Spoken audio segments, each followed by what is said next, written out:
दोस्तों, आज फिजिक्स का एक ऐसा चैप्टर जो कंपटीशन और 9, 10 सभी बच्चों के लिए काफी हेल्पफुल होगा और उस चैप्टर का नाम है मोशन। काफी इंटरेस्टिंग चैप्टर है और सबसे ज्यादा कंपटीशन में पूछा जाने वाला चैप्टर है मेरे भाई। इसका न्यूमेरिकल या डायरेक्ट थ्योरी से भी क्वेश्चन इससे आते हैं। तो चलिए शुरू करते हैं। मोशन, गति जिसे बोलते हैं, गति इंग्लिश में बोलते हैं भाई मोशन। गति कब होता है? जैसे अगर आपसे पूछेगा कि बताना भाई मार्कर गति में है, तो कोई वस्तु गति में है या नहीं है, उसके लिए सबसे पहले उसकी कंपैरिजन जरूरी है, तुलना ना करना जरूरी है, तुलना। अब हम पूछेंगे बताना भाई मार्कर गति में है, तो पूछना पड़ेगा भाई किसके सापेक्ष। अब मैं गति में हूं तो कहना पड़ेगा किसके सापेक्ष। अगर बोलेगा पृथ्वी के सापेक्ष तो भाई मैं स्थिर हूं। अगर सूर्य के सापेक्ष तो गति में, क्योंकि सूर्य के चारों ओर परिक्रमा कर रही है पृथ्वी, अब पृथ्वी पर हम लोग हैं। तो पृथ्वी जब गति में है तो उसके साथ साथ पृथ्वी पर जितने भी वस्तु हैं वो सारा के सारा वस्तु ही गति में है। तो कोई वस्तु गति में है या नहीं है, उसके लिए सबसे पहले हमें कंपैरिजन जरूरी है, तुलना जरूरी है कि किसके सापेक्ष। और अगर कोई वस्तु गति में है तो उसको बोलेंगे गति में है, और अगर गति में नहीं है तो बोलेंगे विरामावस्था में, रेस्ट जिसको इंग्लिश में बोलते हैं। अब जैसे कहने का मतलब चलता हुआ बालक, जैसे गति का उदाहरण है चलता हुआ बालक। चलता हुआ बालक लग रहा हो कि बहुत छोटे छोटे बात बता रहे हैं। आप जिसे मानेंगे एक प्लेटफॉर्म है, ए बी एक प्लेटफॉर्म है, ए और बी एक प्लेटफॉर्म है। अब इधर से कोई गाड़ी जा रही है तो पूछना पड़ेगा कि गाड़ी गति में है या विरामा में है। तो पूछना पड़ेगा प्लेटफॉर्म की तुलना में, तो प्लेटफॉर्म की तुलना भाई जो गाड़ी है, जो ट्रेन है, वो किस क्या है? गति में। क्या है? गति में है। अब जैसे यहाँ से गति का मतलब अक्सर मैं रुका हूं तो विरामा में, जैसे यहाँ चल दिया तो भाई ये गति हो गया।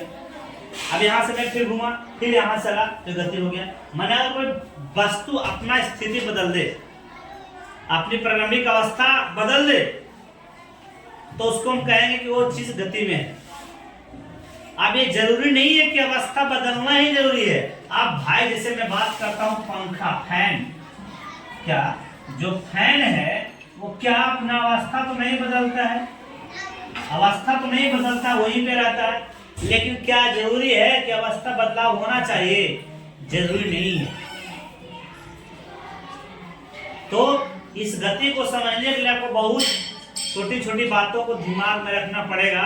गति वास्तविकता क्या होती है। तो अब चलता हुआ गाड़ी, चंद्रमा की गति हो गया, कैसे भाई? अब पूछना पड़ेगा चंद्रमा गति में है कि विरामा में है, तो पूछना पड़ेगा किसके सापेक्ष? पृथ्वी के सापेक्ष। पृथ्वी के सापेक्ष चंद्रमा गति में है। पृथ्वी का ही चक्कर लगाता है चंद्रमा, और पृथ्वी चक्कर लगाती है सूर्य का, और सूर्य भी चक्कर लगाता है गैलेक्सी का। आप लोग अभी तक जानते होंगे कि सूर्य स्थिर है, चक्कर नहीं लगाता किसी का, लेकिन सूर्य भी चक्कर लगाता है, आकाश गंगा यानी गैलेक्सी का चक्कर लगाता है मेरे भाई। अब गति को अलग अलग बांटा गया भागों में। पहला है जिसको बोलते हैं रैखिक गति। रैखिक गति, रैखिक गति। दूसरा है वृत्तीय गति, वृत्तीय गति। तीसरा है दोलनी गति, दोलनी गति। चौथा है आवर्त गति, आवर्त गति, आवर्त गति। भाई ये सब गति का उदाहरण है। वृत्तीय गति क्या होता है? हालांकि वृत्तीय गति का दूसरा नाम है घूर्णी गति।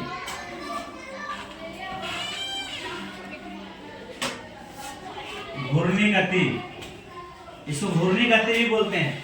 अब ये सब को अलग अलग डिफाइन करना है, सबके एग्जाम्पल समझना है। आपसे बहुत बार पूछे भी जा चुके हैं कि रैखिक गति, यदि कोई वस्तु या गाड़ी, कोई भी वस्तु, आदमी या मनुष्य या कोई वस्तु, अगर कोई वस्तु एक सरल पथ पर चले, एक सरल पथ पे चले, या तो एक सरल पथ पे चले या एक वक्र पथ पे चले, वो भाई सब कहलाएगा आपका रैखिक गति। जैसे ट्रेन की गति रैखिक गति, चलता हुआ बालक रैखिक गति, घसकता हुआ सतह से ससरता हुआ बालक रैखिक गति।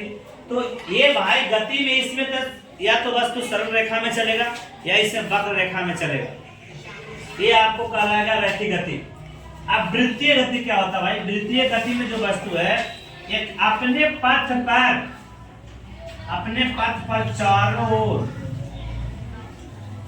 अपने पथ पर चारों ओर चक्कर लगाता है, जिसे हम बोलते हैं वृत्तीय गति। जैसे बोलते हैं वृत्तीय गति, जैसे पृथ्वी गति, चंद्रमा गति, ये सब क्या है? वृत्तीय गति। पंखा गति, ये सब है वृत्तीय गति। एक अपने पथ पर चक्कर लगाता है, वो वृत्तीय गति होता है। अगला है मेरे दोस्त दोलनी गति। अब दोलनी गति क्या होता है? कहता है कि दोलनी गति जो होता है एक निश्चित बिंदु से कोई वस्तु या तो आगे पीछे गति करता है, या तो आगे पीछे करता है या ऊपर नीचे करता है, ऊपर नीचे भी करता है और आगे पीछे भी करता है, जिसे हम कहते हैं दोलनी गति। जैसे झूले की गति, झूले की गति बाबू, ये आपका झूले की गति है, वो दोलनी गति का सबसे बेहतर एग्जाम्पल है, सबसे बेहतर एग्जाम्पल है। ये झूले गति एक प्रकार का दोलनी गति है। अब हम बात करते हैं आवर्त गति। आवर्त गति जो होता है एक निश्चित समय अंतराल के बाद, निश्चित समय अंतराल के बाद अपनी गति को समय अंतराल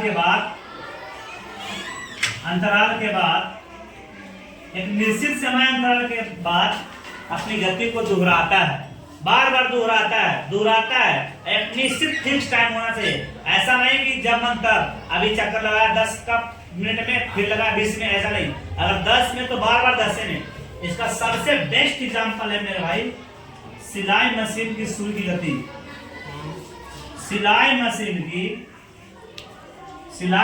की सुई की गति। हालांकि अभी जो आप समझ रहे हैं, क्या जो दोलनी गति है क्या वो आवर्त गति हो सकता है? भाई दोलनी गति आवर्त गति हो सकता है। इसमें भी जो है एक निश्चित टाइम के बाद ही वस्तु अपने आप में ऊपर नीचे गति को दोहराता है। तो जितना भी आवर्त गति वाला चीजें हैं, आवर्त गति का जितना एग्जाम्पल है भाई दोलनी गति हो सकता है। सॉरी, दोलनी गति जो है जरूरी नहीं कि आवर्त हो सकता है, लेकिन आवर्त का जितना भी एग्जाम्पल है वो दोलनी गति हो सकता है। दोलनी गति क्या कहता है? या तो आगे पीछे या ऊपर नीचे गति को दोहराता है, ये भी तो दोहराता है ऊपर नीचे सुई की गति। तो आवर्त गति दोलनी गति हो सकता है, लेकिन ये जरूरी नहीं है कि दोलनी आवर्त हो सकता है। दोलनी में क्यों? ठीक है, मान यहाँ अभी स्पीड में झूला है, तो झूला यहाँ से गया, अब यहाँ 3 सेकंड लगा, स्पीड ज्यादा फेंका तो फिर उसका नेक्स्ट टाइम इसको 2 सेकंड लगे, फिर कम जा टाइमिंग। तो दोलनी गति है, देखो दोलनी गति, जो दोलनी गति है वो आवर्त हो भी सकता है और नहीं भी हो सकता, हो भी सकता है नहीं भी हो सकता, लेकिन आवर्त गति है, आवर्त गति है वो हमेशा दोलनी होगा मेरा, वो हमेशा होगा, हमेशा। अब देखो इसमें अगर बात करते हैं आवर्त गति में, तो भाई घड़ी की भी गति इसी में आएगा। घड़ी की सुई की गति इतना चीज अगर आप दिमाग में रखते हैं, एक गति से संबंधित चीजें थी और एक बहुत चीज आपको भी और नेक्स्ट क्लास में बताया जाएगा। तो पहले आप समझो गति को बांटा गया 4 भाग में। रैखिक गति, वृत्तीय गति, दोलनी गति, आवर्त गति, सबका मैं एग्जांपल बताया। अब आपसे पूछेगा कि बंदूक द्वारा छोड़ी गई गोली, बताना भाई, वो तो सीधी रेखा में जाता है ना भाई, तो क्या हो जाएगा आपका रैखिक गति। अब जब आप जो मैंने आपको कॉन्सेप्ट बताया, केवल आपको कंप्लीट नहीं बताया, हर चीज का कंप्लीट एग्जांपल नहीं बताया, लेकिन आपको कॉन्सेप्ट बताया कि उसके वजह से आपको कुछ भी अगर आपसे पूछे कोई आदमी तो उसकी एग्जांपल को आप पकड़ो। अब आपसे कोई पूछेगा कि एक वृत्ताकार पथ है, उसके चारों बालक घूम रहा है, ये कौन सी गति का उदाहरण है भाई? तो वृत्तीय गति का उदाहरण है। वृत्तीय गति का दूसरा आप एक बोलेगा नाचता हुआ लट्टू, आप समझ रहे हैं ना, बचपन में बहुत आप लोग नचाते होंगे लट्टू की गति भी वृत्तीय गति का एग्जांपल है। झूला की गति आपका क्या है? दोलनी गति। पेंडुलम की गति भी, घड़ी के पेंडुलम भी दोलनी गति में आएगा। और आवर्त गति में तो समझ रहे, इसी समय तक बाद अपने आप कोई वस्तु क्या करता है? दोहराता है। थैंक्स फॉर वाचिंग मेरे दोस्त, फिर मिलते हैं नेक्स्ट वीडियो में इसके आगे।